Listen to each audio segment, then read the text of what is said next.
Namo tassa bhagavato arahato samma sambuddhassa. Namo tassa bhagavato arahato samma sambuddhassa. Namo tassa bhagavato arahato samma sambuddhassa.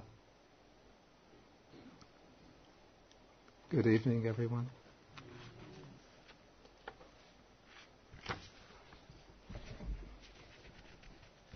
Okay, we have been studying the Sammādiṭṭhi Sutta. This is the discourse on right view, Sutta number 9 in the Majjhima Nikaya.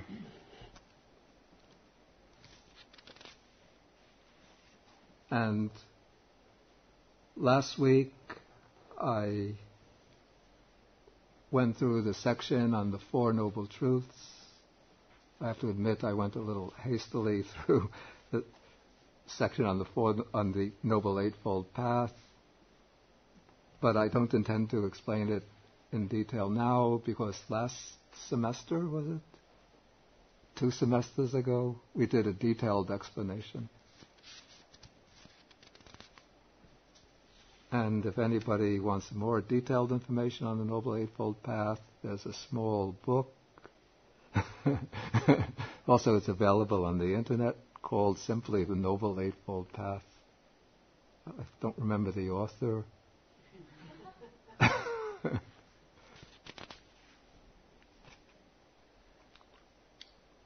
Okay, so now we come to the next section of the sutta. We are on page 135, starting on section 20. This will actually begin a section, or this section will begin a series which will take in couplets the terms of the standard 12-fold formula of paticca samuppada, dependent origination, dependent arising. But the text doesn't even use the expression dependent origination because it doesn't lay out the whole formula all at once, but it just takes each pair of factors in their conditioning relationship. Okay, so in paragraph 20, the monks rejoice in the Venerable Sariputta's explanation of right view by way of the Four Noble Truths, and then ask him if there is another way in which a noble disciple can be one of right view who has, etc., arrived at this true Dhamma. Venerable Sariputta says that there can be, and then in section 21 he says, when, friends, a noble disciple understands aging and death, also sometimes translated old age and death, the origin of aging and death, the cessation of aging and death, and the way leading to the cessation of aging and death. In that way, he is one of right view who has, etc., arrived at this true Dhamma. Now, before I go further, I think it's significant that first, when the Buddha explains dependent origination in the suttas, he often presents it in different ways, sometimes starting from the end, working back to the beginning, sometimes from the beginning, working down to the end, sometimes picking some point in the middle and then working either down to the end or back to the beginning. So we have these different methods of treatment found throughout the suttas. But when the Buddha explains or gives the account of his own enlightenment in which he discovered this formula of dependent origination for the first time, he begins with old age and death and then works back to the beginning. And this is what I would call a more significant way to approach the formula. And we find that that is the way that Venerable Sariputta proceeds here. Because when we take it from the end and work back to the beginning, we're starting, just as the Four Noble Truths do, we're starting from the problem of suffering here in its starkest, most urgent, most painful manifestation. The problem of what we don't want.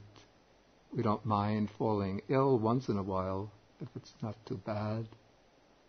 We don't mind the little bumps and discomforts of life, but what we don't want is to grow old and to die. So old age and death, that is in a sense, you can say, a crystallization of the whole problem of suffering, the fact of our mortality. And for the Indian mind, old age and death means, against the background of that period, not experiencing them just once and everything finished, but going through this process again and again and again. And so one begins with aging and death, and one embarks upon an investigation, an exploration. One sutta in the Samyutta Nikaya uses the expression sammasana, which I like to translate as exploration, exploring what is the conditions for each of these factors. And so one is now going back and investigating from what does this arise, how does this come to be. When one goes from the beginning, from the first factor down to the end, that is in a sense an explanation from the standpoint of one who has completely already discovered the chain of conditionality, the chain of causation. But when we go from the end to the beginning, the exposition sort of pulls us along as we go deeper and deeper into this chain of causation, taking us back to the most fundamental conditions.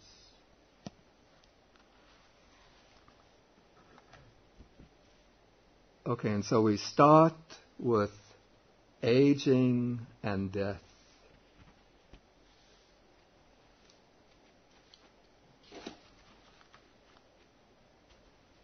And then after giving this, remember I used a few classes back the expression udesa, the short, condensed presentation of the teaching.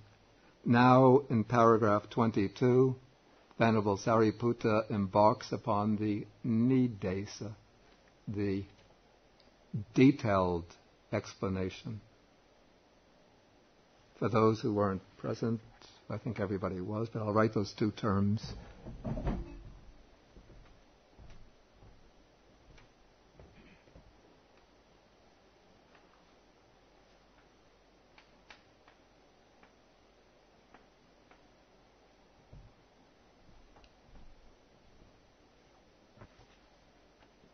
Okay, so now to explain the terms of the udesa, the short presentation, Sariputta starts with these questions. What is aging and death?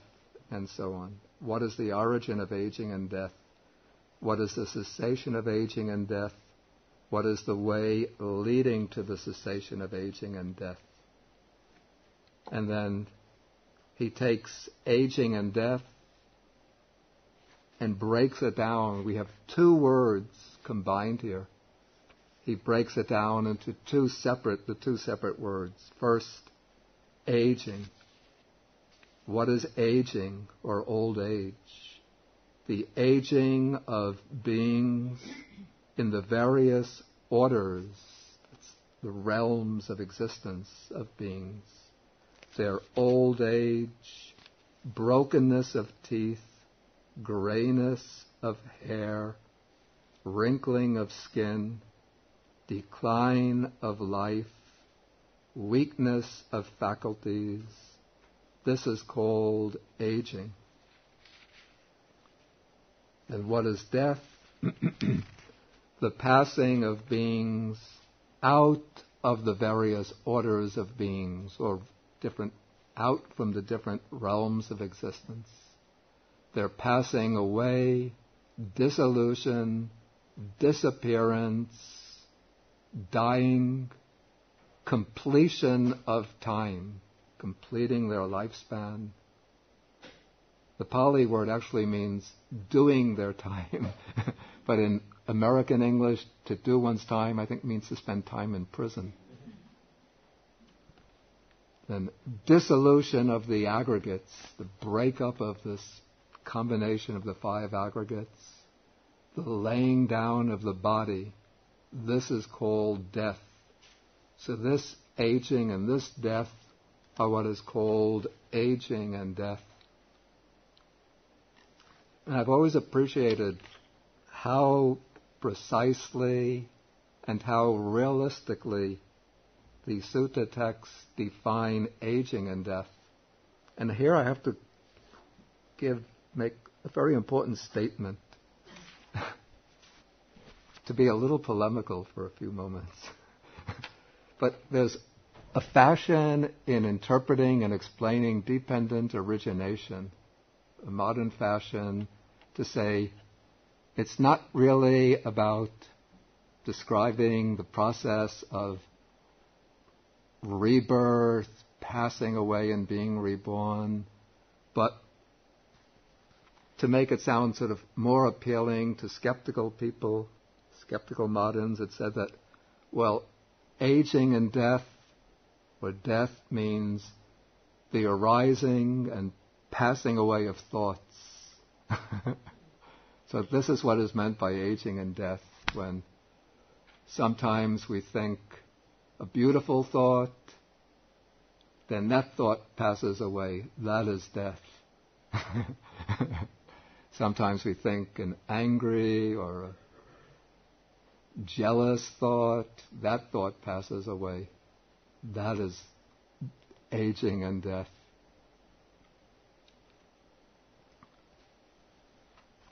And then sometimes it's said, also this applies to birth. I haven't yet come to the definition of birth, but in this fashion of interpreting dependent origination, so what is birth?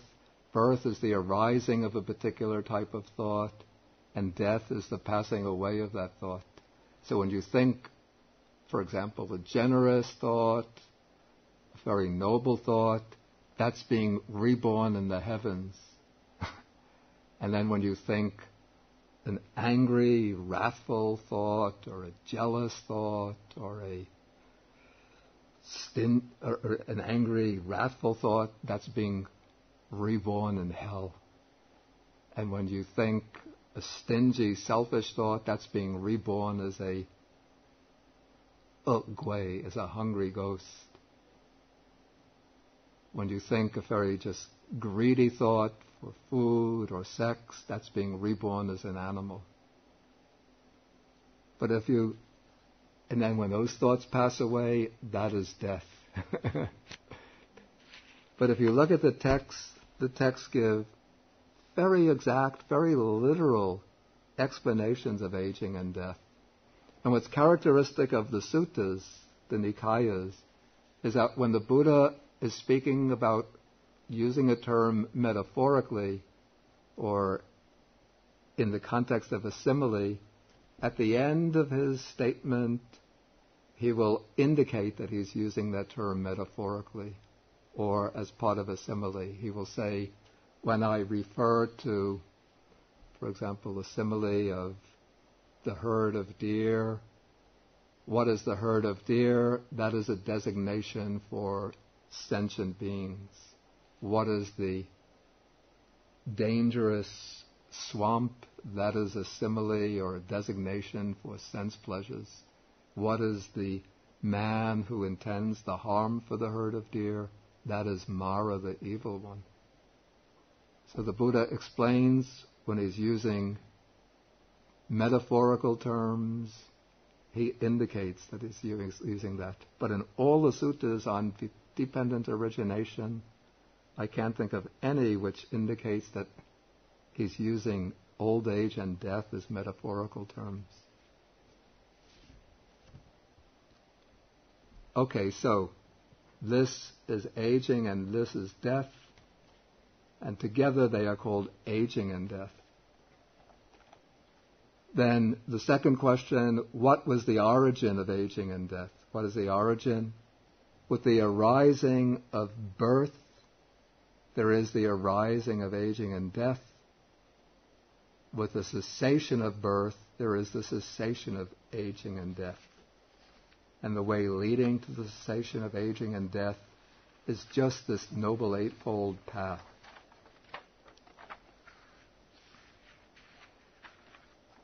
Okay, so we have birth here set out as the condition, the cause for the occurrence of aging and death.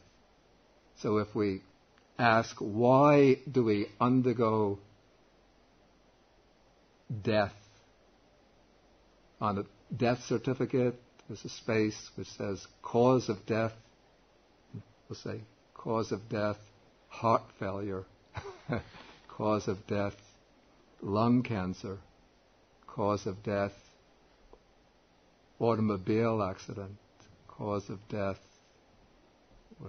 sclerosis of the liver, whatever. But there should really be two spaces for the cause of death. One you call accidental cause of death, the other necessary, essential cause of death for everybody. That the coroner doesn't have to write with his own ink, but it could just be printed on every death certificate. Essential cause of death, birth.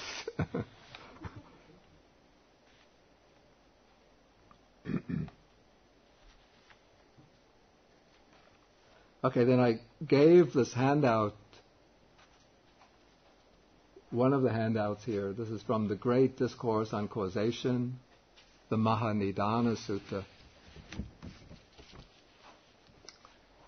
Please look at paragraph 4, which explains how we are to understand that birth is the condition for aging and death.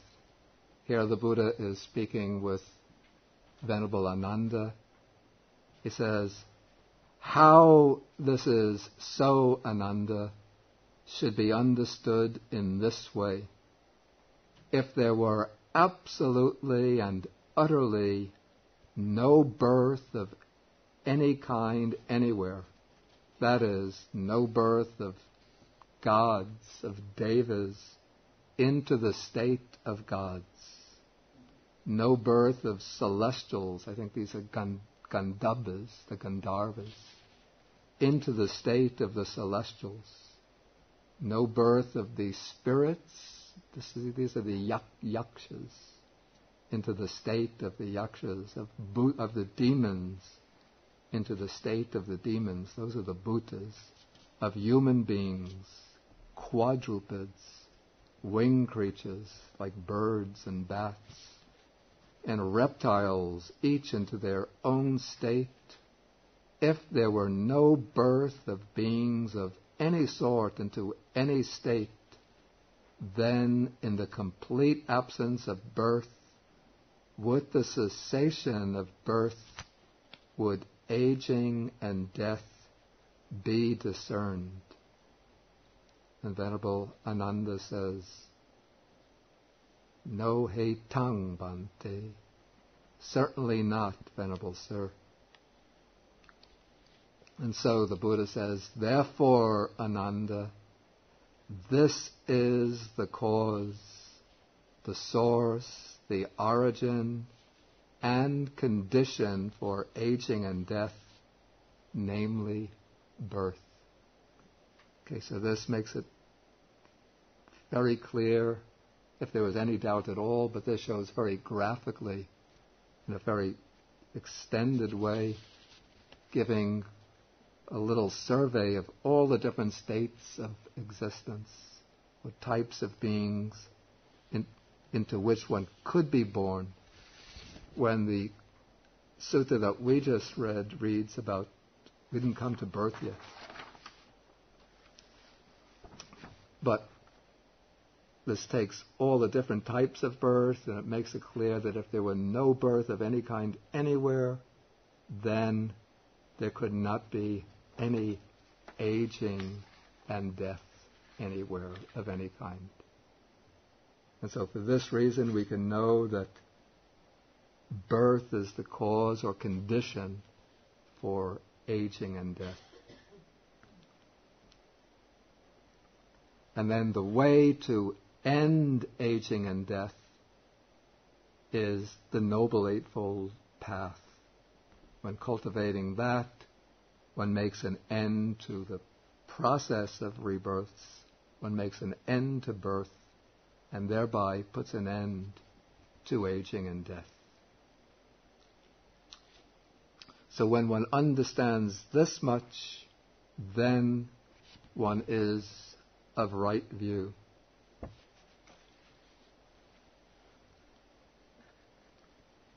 Okay, so in paragraph 24, the monks again expressed their appreciation of Venerable Sariputta's words.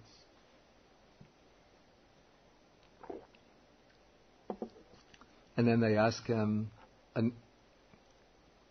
whether it's possible to explain right view in another way. And of course, this is the question leading on further down the chain of causation. And so Venerable Sariputta says, when a noble disciple understands now birth, the origin of birth, the cessation of birth, and the way leading to the cessation of birth, in that way he is one of right view, and so on, who has arrived at this true Dhamma.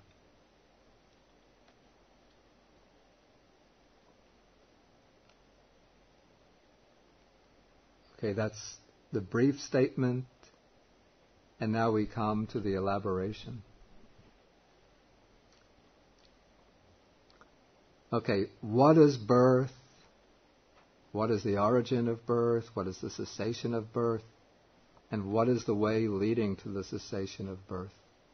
Okay, birth, here comes the definition, the birth of beings in the various orders of beings.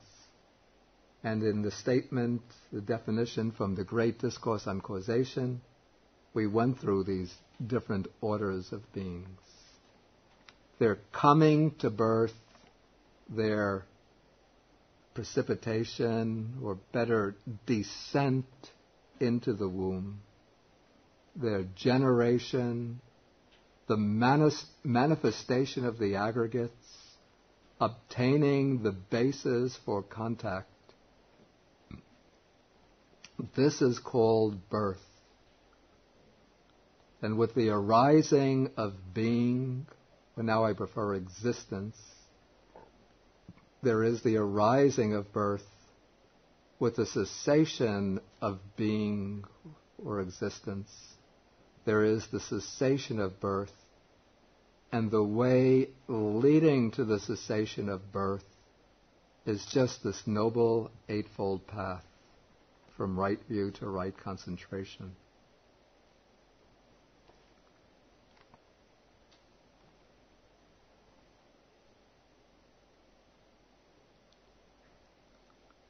Okay, this definition of birth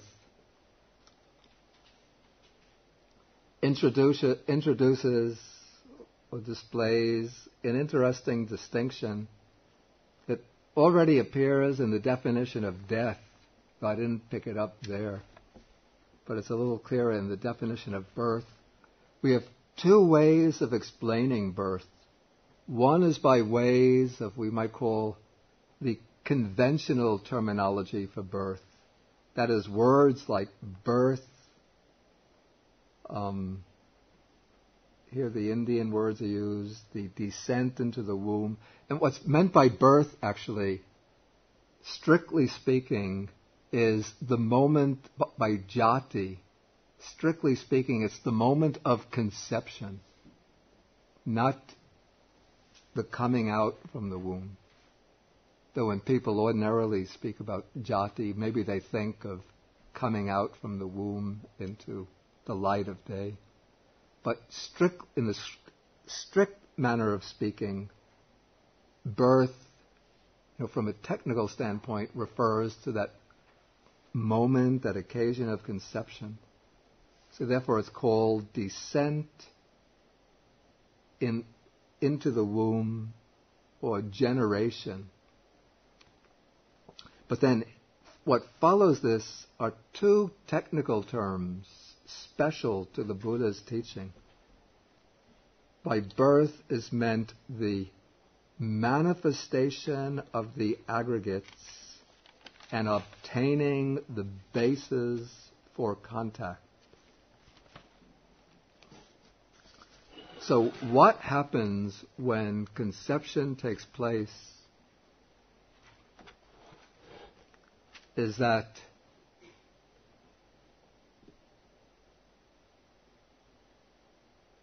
when we look at it externally, we think just of an egg being fertilized by a sperm cell. And then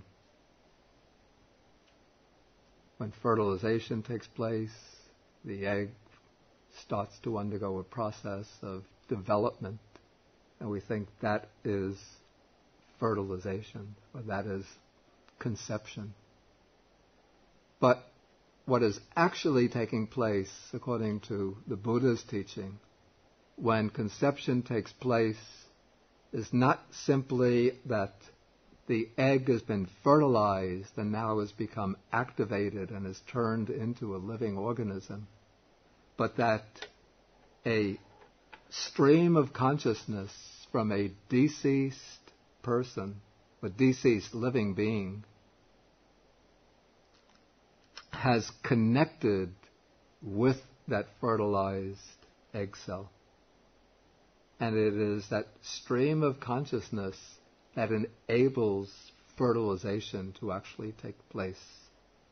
If there weren't a stream of consciousness ready, in a sense, metaphorically, waiting for the opportunity to descend into the womb,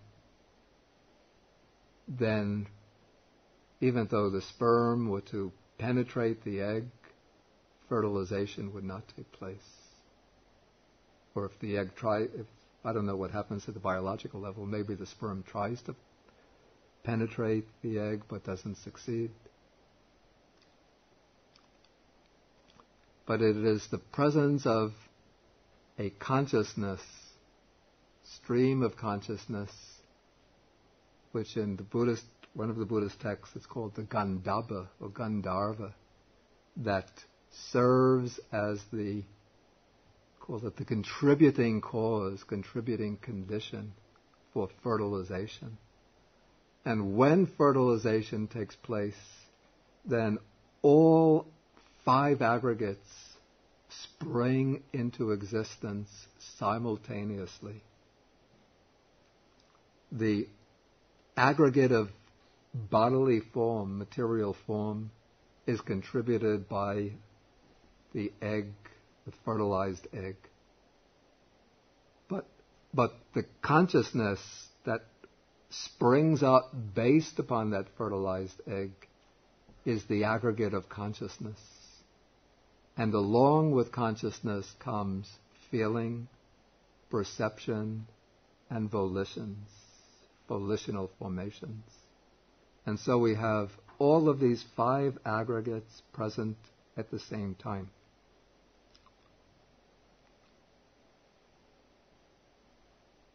And then even though the functioning of the mind or consciousness, it's very, very rudimentary at the very moment of conception,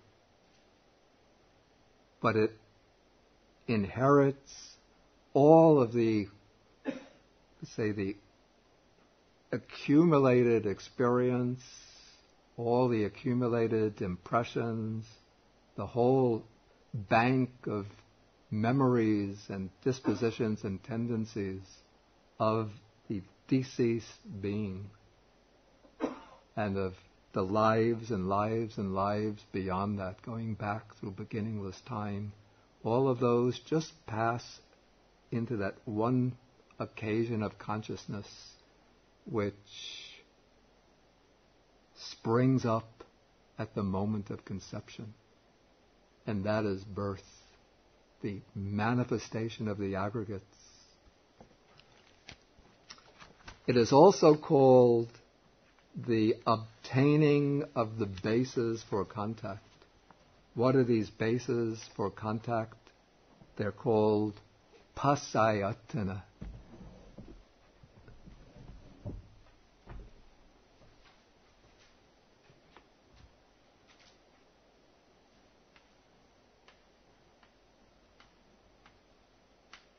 In the case of human beings, at the moment of conception,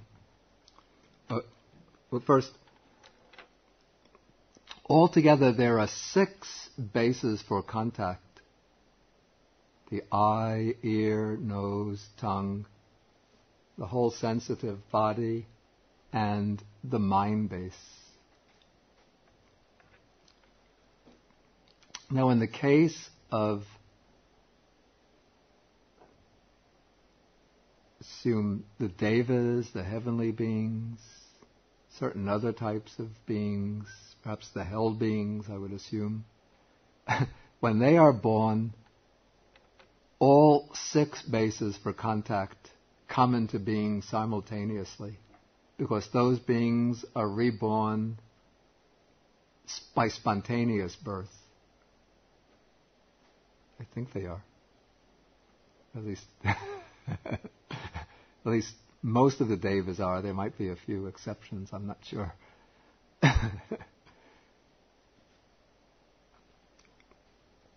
Okay, but so the devas, the gods, they come into being, all 6 sense organs are functioning at once. But in the case of human beings, at the moment of conception, only 2 bases come into existence or are obtained at the moment of conception. What are these 2 bases?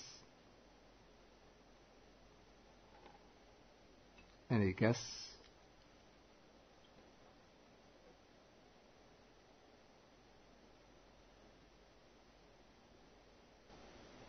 Bodily form and consciousness. Exactly. The body base, because that one-celled organism, the fertilized egg, is the base for it's what's going to develop into the body. And the mind base, which is the consciousness itself, is what functions as the mind base. Then as that one cell starts to divide and divide and divide over time, different cells become more specialized and start to emerge and take on a distinct shape, and they start to acquire specialized functions, and they turn into the eye base, ear base, nose base, and tongue base.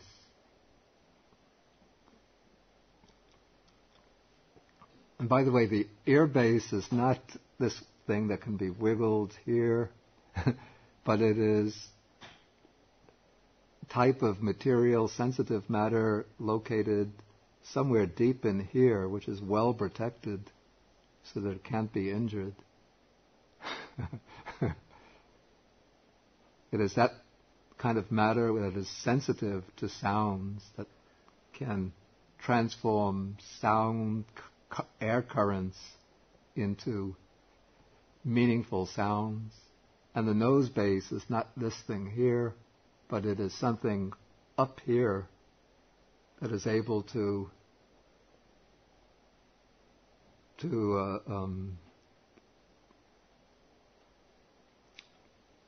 perceive smells, or to serve as a base for the perception of smells of sense.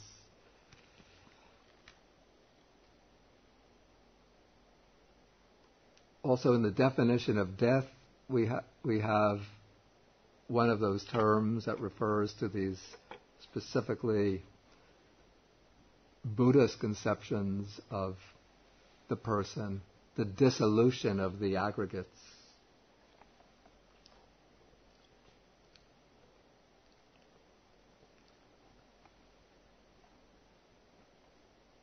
Okay, so this is birth, and we have the arising of being or existence.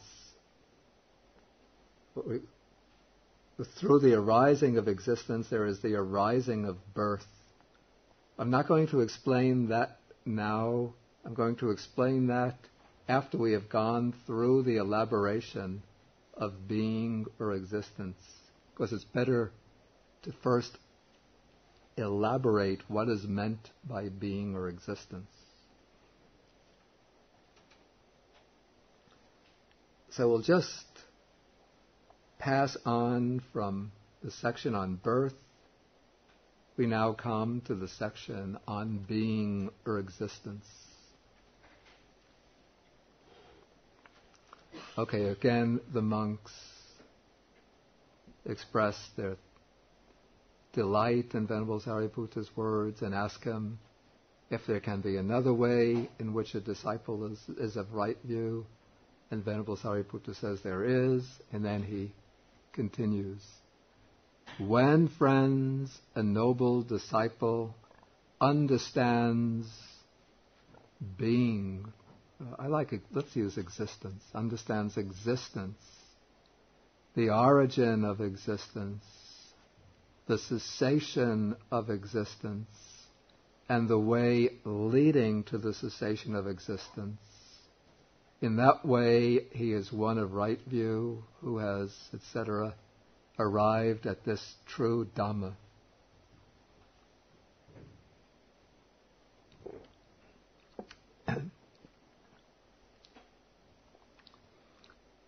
Okay, then the questions. What is existence? What is the origin of existence? What is the cessation of existence? What is the way leading to the cessation of existence? Then the answers. There are these three kinds of existence. Sense sphere existence, fine material existence, and immaterial existence. With the arising of clinging, there is the arising of existence. With the cessation of clinging, there is the cessation of existence. And the way leading to the cessation of existence is just this noble eightfold path that is right view and so on through right concentration.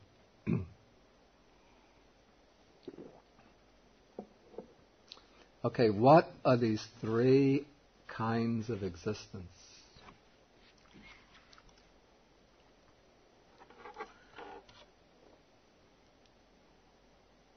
To understand them, we have to take a little tour. I've given this tour before, I think, but I always enjoy giving it again, especially since it might be a year or so since I gave it. And there are tour guides. I think at Zhuangyan Monastery you have tour guides who give the tour every weekend or a few times a week, so it doesn't hurt if I give it once a year.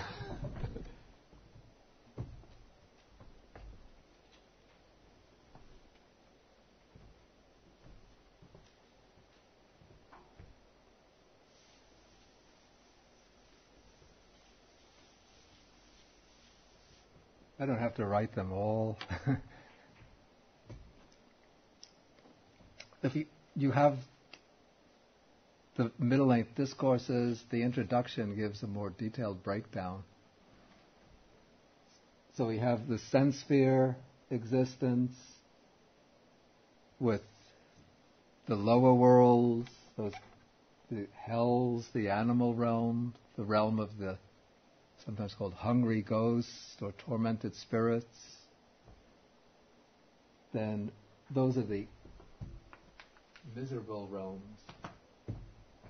And then the happy sense sphere types of existence, the human world, the 6 deva realms.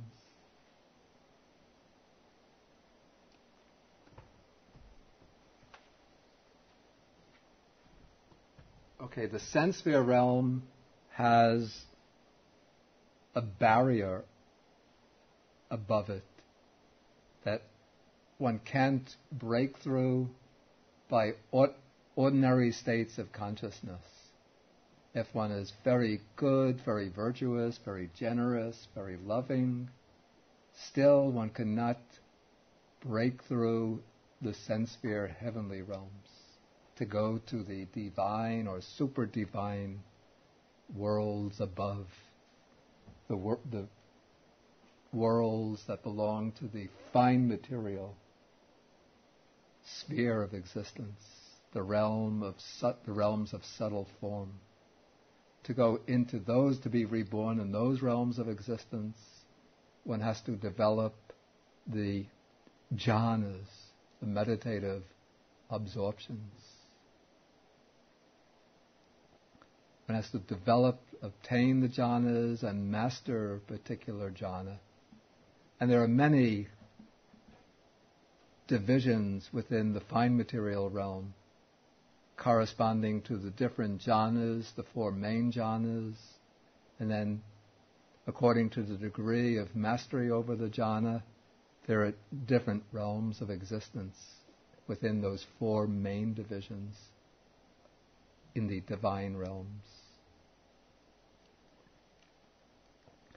And then one goes to the top of the super divine realms, and there is another barrier there that one can't break through, even with the jhanas.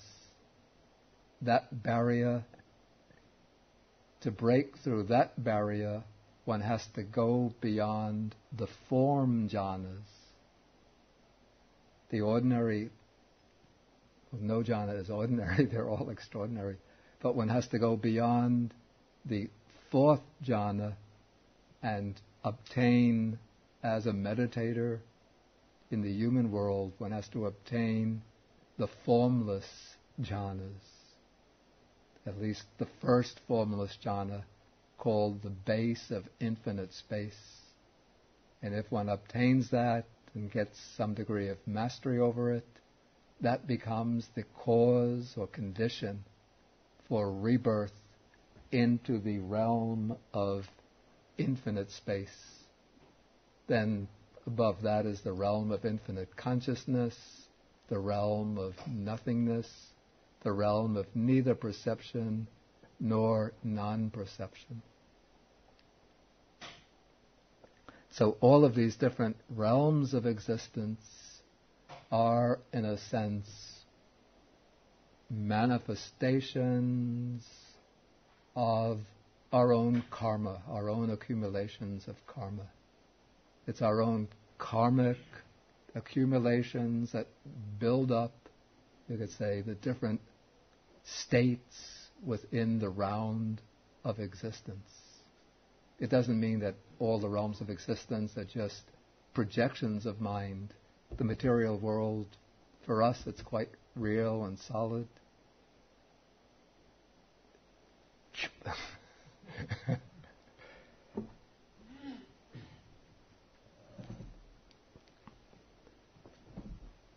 But the reason why we are living in this physical world in which we are now is because we created in an earlier life the karma that brought us to the human realm.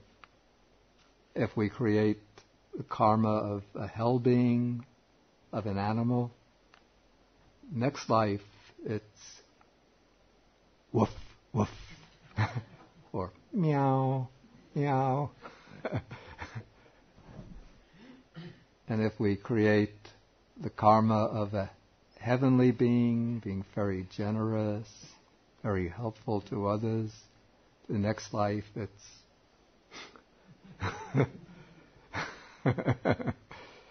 very beautiful and wonderful world will manifest before us. Not this dreary, painful, miserable human realm in which we are now.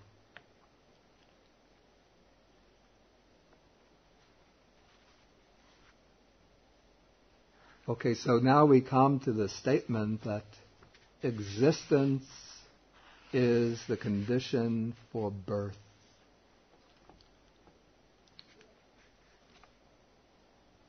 Now, the way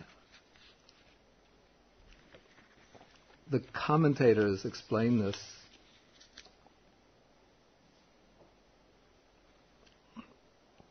they say that this is something of a puzzle, that because if we take existence in the sense in which I just explained it, it becomes a little bit of a puzzle how existence itself is the condition for birth.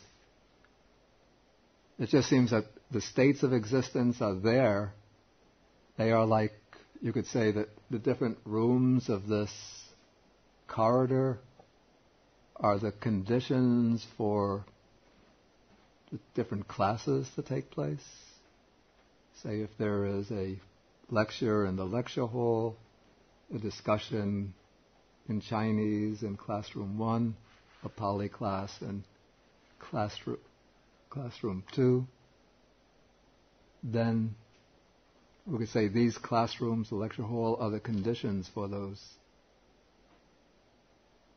classes and lectures to take place. But that doesn't seem to be saying anything very significant. Just that there are these spaces there for these classes to take place.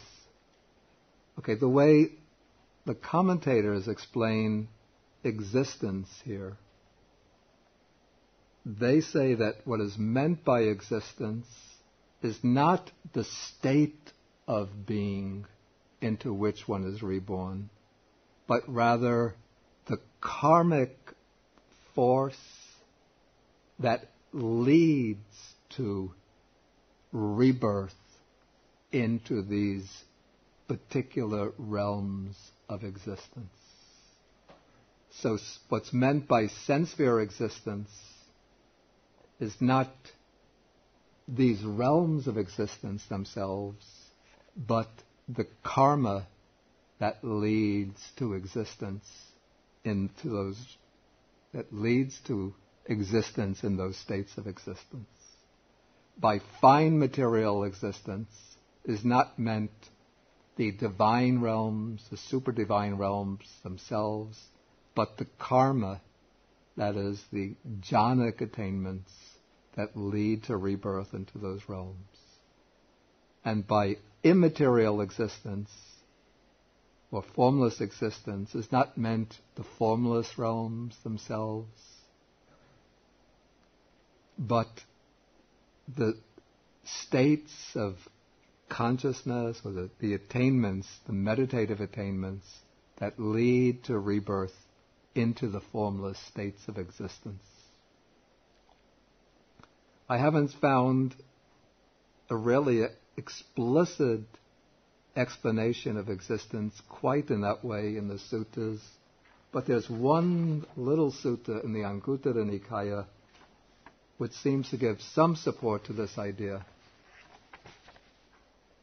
I had that distributed as a handout. Here again, it's the Buddha speaking to Venerable Ananda. It's actually Venerable Ananda comes to the Buddha with the question. Here it's the same word translated as becoming. Don't be confused. It's the same word, bhava. B-H-A-V-A. Bhava. Okay, one speaks, Lord, of becoming, or existence. How does existence take place? Then the Buddha says, if, Ananda, there were no karma ripening in the sense sphere realm, would there appear any sense sphere existence? Surely not, Lord. Therefore, Ananda, karma is the field, consciousness is the seed, and craving is the moisture for the consciousness of beings hindered by ignorance and fettered by craving to become established in a lower realm. By the lower realm is meant the sense sphere realm of existence. Thus there is future re-becoming. Here the text uses the expression ayating punabhavabi nibbati, the manifestation of new existence in the future.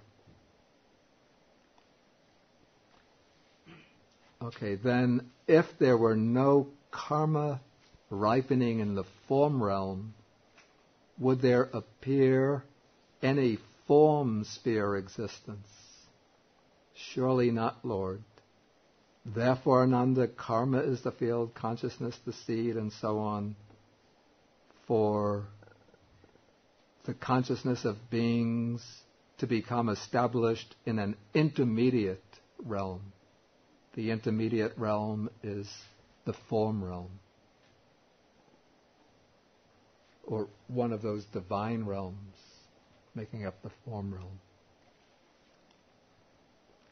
If there were no karma ripening in the formless realm, the immaterial realm, would there appear any formless sphere becoming, any formless sphere existence, immaterial existence? Surely not, Lord. Therefore, Ananda, karma is the field, consciousness the seed, and so on, for the consciousness of beings to become established in a lofty realm, a high realm. Thus there is re-becoming in the future. Thus there is the manifestation of future new existence. It is in this way, Ananda, that there is existence.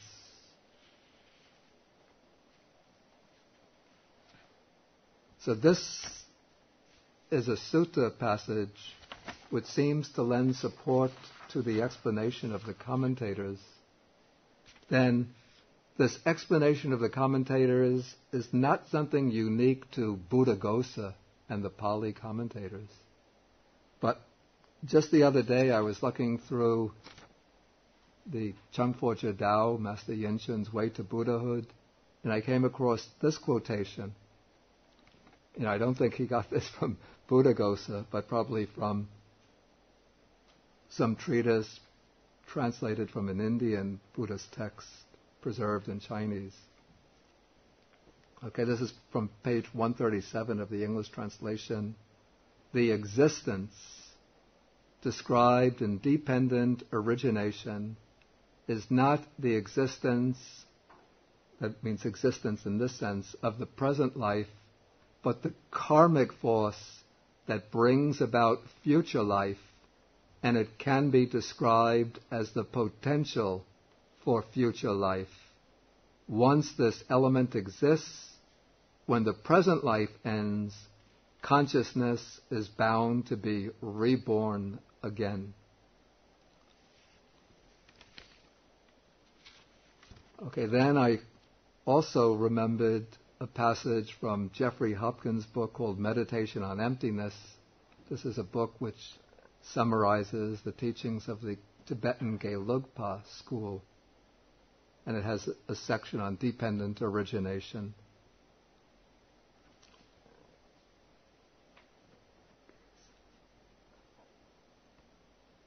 Okay, Jeffrey Hopkins says, existence, this is the same term, is a case of giving the name of the effect to the cause, for it is the potency established by action or karma, nourished by attachment and grasping, that has become empowered to develop into the next life. Attachment, grasping, and existence are causes that come to manifestation in the next life. So from these texts from all three traditions, Southern Theravada, Chinese Mahayana, actually reflecting an Indian, probably an early Indian text, maybe it's the Abhidharma Kosha that Master Yinchen is referring to, and the meditation on emptiness, perhaps a late Indian Mahayana text. They all interpret bhava, existence, in the same way.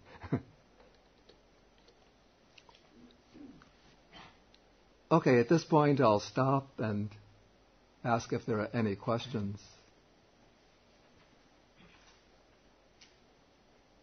Please feel free to ask.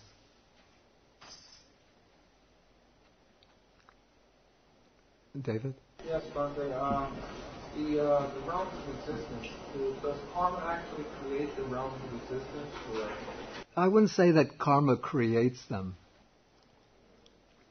The realms of existence are there. But karma is what brings rebirth into these realms. Conception, is that within and among all beings? Not just human beings. Conception. And when you're talking about how there has to be a stream of consciousness? For all beings, there would have to be a stream of consciousness. So there has to be conception for all beings. But it's not the case that for all beings, conception takes place in a womb. Well, we already know that there are beings for whom conception takes place in eggs. But there are other beings, as I mentioned, that we don't ordinarily see, that are reborn by what is called spontaneous birth. That means that this would be like a heavenly birth. A being passes away as a human being, then just somehow, just in a split second, they spring into existence fully formed. Say, where's the next party?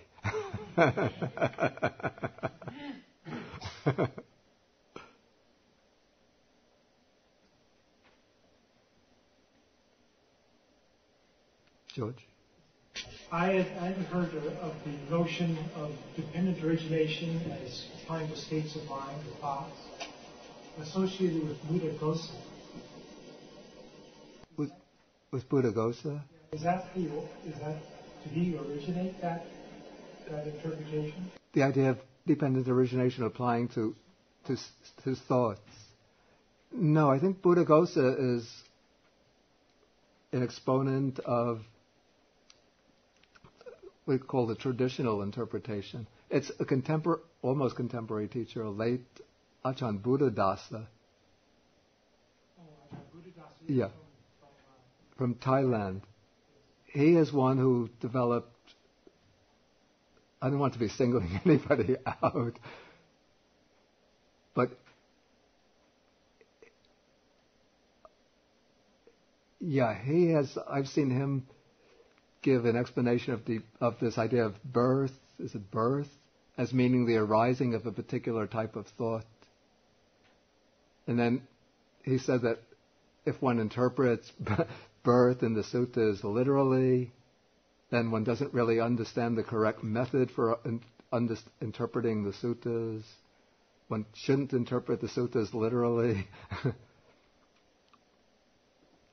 But when the suttas speak about birth, that's just a metaphor for the arising of particular types of thoughts. And so if one thinks good, noble thoughts, that's a rebirth in heaven. If one thinks angry, hateful thoughts, that's a rebirth in hell. But if you see the way the sutta explains birth, it's rather difficult to apply that to a thought. Yeah. May I ask? Of course, yeah. On the same topic, Bhante, if we take that explanation of birth and all that and death here, Yeah. we have some problems, for example, with the Arya Paramesana Sutta, where it's applied to gold and silver. And also I wanted to say that, to my knowledge, the idea of using Paticca for mind moments is already found in the Vibhanga. That is so. Which is the very early Abhidhamma that we have. Yeah. I think it is possible to see it as complementary to the three lives. Yeah, that is a good point. Except that when the Vibhanga speaks about dependent origination as applying to single mind moments, it is not using birth, old age, and death in the same sense in which it's used in the suttas. And I think if we look at the Vibhanga together, you'll see that it explains old age and death in a different way than it's defined in the suttas. It doesn't explain it in the same way. There was quite a distinct difference in the definition of. It might not even use the words old age and death in relation to when it applies dependent origination to single mind moments. It might have been different terms used. Yeah. And as applying to gold and silver, of course, in this,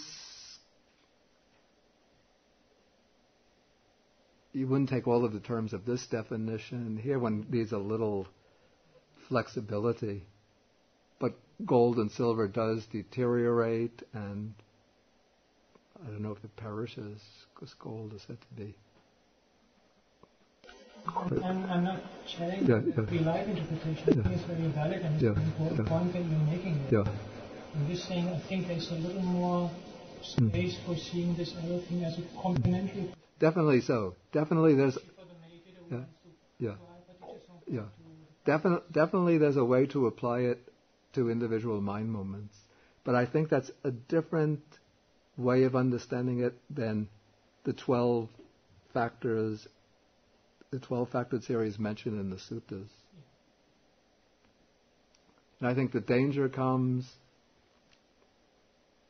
what I wanted to correct is the tendency to explain away the method, the terms in the suttas in a way, to explain that sequence in a way that denies that they apply to different lifetimes. Okay, if anybody has one more question, we have time for one more question. Eva? There's the karma that leads to the next rebirth. And under those three different realms, I can understand in human realm and sixth deva realm, there's many opportunities to generate different karma. But how about in the lower realm, like pet animal health and super divine realms, or even in material realm? Is it possible you can generate karma over there? Can we generate karma in those realms?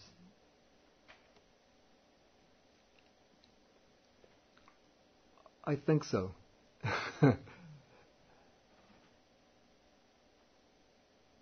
Exactly how it works, I don't know.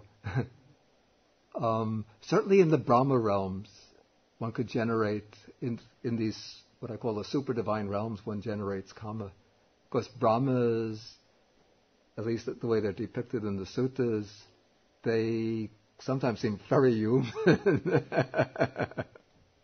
Sometimes they're proud, deluded, sometimes very humble, respectful. So they definitely generate karma. And even the formless realm, I don't know how it would happen, since they don't have any bodies. But, I mean, this is treated in the Abhidhamma, that they have states of consciousness, and those states of consciousness generate karma. They can have attachment to their meditative experiences, and then that would be an unwholesome state of consciousness, an unwholesome karma.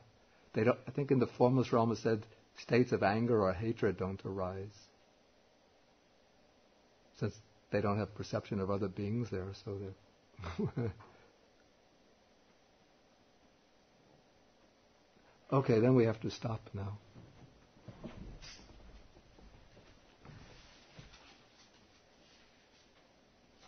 Okay, then we share the merits with all beings throughout the Deva realms, the realm of the Bhutas, the harmful spirits, the Nagas, the dragon spirits, and all beings, wishing them to rejoice in these merits, to protect the Buddha Sasana, protect the world, and protect ourselves and others. Akasata chabhumata deva naga mahitika punyantang anumoditva chirang rakantu sasanang. Akasata chabhumata deva naga mahitika punyantang anumoditva chirang rakantu desanam. Akasata chabhumata deva naga mahitika punyantang anumoditva chirang rakantu mang parang. Etavata cha amhehi sampadang punya sampadang sabbe deva anumodantu sabba sampati siddhya. Etavata cha amhehi sampadang punya sampadang sabbe bhuta anumodantu sabba sampati siddhya. Etavata cha amhehi sampadang punya sampadang sabbe sutta anumodantu sabba sampati siddhya. Siddhya. Siddhya. Siddhya. Siddhya. Siddhya. Siddhya. Siddhya.